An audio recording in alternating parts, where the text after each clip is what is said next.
that to the power to freeze and seize money and so on, it's normally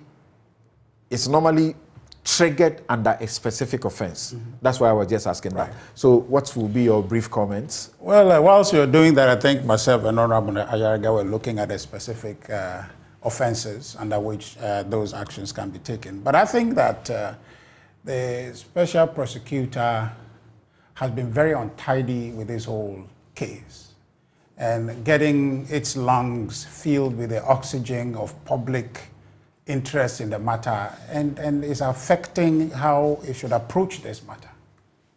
It's a straightforward thing of establishing whether or not any corruption took place. So the primary controllable for the special prosecutor is investigation. Now, something if you investigate and establish that the monies were procured or acquired through dubious means, leveraging her public office to do so, then a crime, having established that beyond reasonable doubt, a crime may be seen to have been committed. And so therefore then, measures to freeze, to seize, will be inevitable, will be naturally occurring conclusions that all of us... This law, the OSP law, does not require you to have finished an investigation.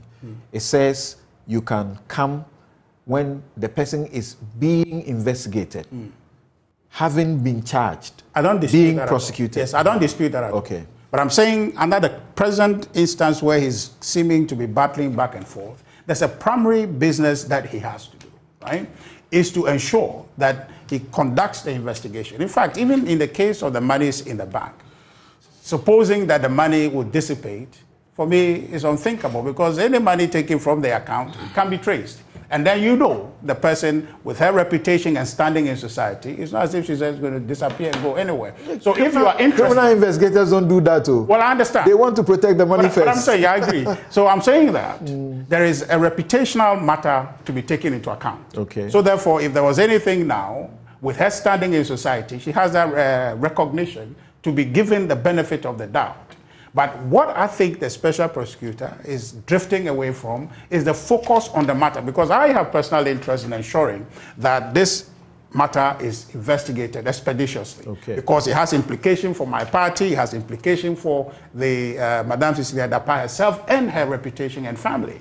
So the special prosecutor should save us all this agony by focusing and investigating, if he has the capacity to do so, and establish cause to say that these monies are procured or acquired under dubious means. So then we can proceed. These other back and forth about it is here, I'm freezing and all of that, for me, it is playing to the public gallery. Really? And I have, yes. See, from day one, my concern about it is that, look, why we are talking, you just spoke about Namwan a while ago. Right. Yeah, so Ioko had to move in, freeze the assets, hold them so that they are not dissipated. As we talk, we speak. But there's many more. I agree with you. That the state wishes that it could know the sources and go and hold on to them. But you know that even in law, personal recognizance of an individual is key, right? So with Madame Cecilia Dapaah, that recognition exists that she would not do anything untoward. No, but the money, you don't trust to that extent. I agree. But I'm saying that that's a small point, right? It's a minor point. And I'm saying that the big point and the main issue of preoccupation is the establishment, of course, of that money. Because you cannot suppose that because she has that money and she's a public officer, she cannot earn that money. That dangerous supposition for me is what is something that we need. You don't know it's a dangerous supposition. They are privy to bank accounts. You don't. So you can't But you know, for me it's dangerous because it comes in summarily to say that there is no way that Madame Cecilia Dapaah can earn that money. It's a dangerous supposition. Who says that? I'm saying that the supposition is on the basis, and that suspicion you are saying, is on the basis that there's no chance in this life that she can earn that money legitimately. That's what I'm saying. Which is false. You and I are not privy to the accounts they are looking at. Yes, I don't. And the monies that they seize from the house, you don't know what led and the processes towards the seizure of the money. And how they were found in the house. You don't know. We don't know.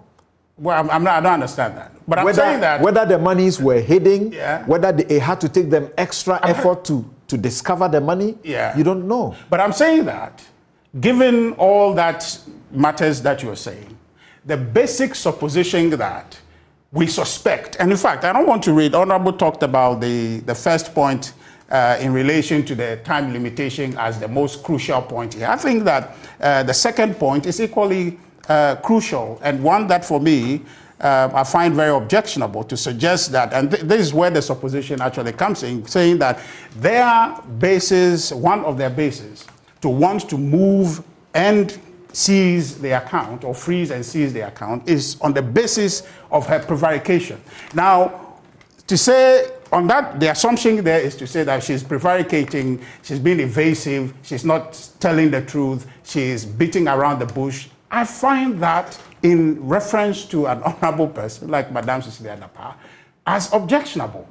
Okay, to the extent that you have an investigation to carry on the investigation. You have your law to comply with. If you fall within the limit of it, then go ahead and get the order confirmed or not. But here we have found he's not been able to adhere to the law. Now, number two, having failed to adhere to your own law, you are making suppositions that are dangerous in the sense that you are trying to smear the individual, you are trying to prejudge the case that she must have done something wrong, and so we must hold the money. I find that to be very objectionable. The truth is that I support, and all of us support, the special prosecutor. He's been doing a very nice job, but the objection I take to the work that he's doing is the exceeding publication of the work in the media.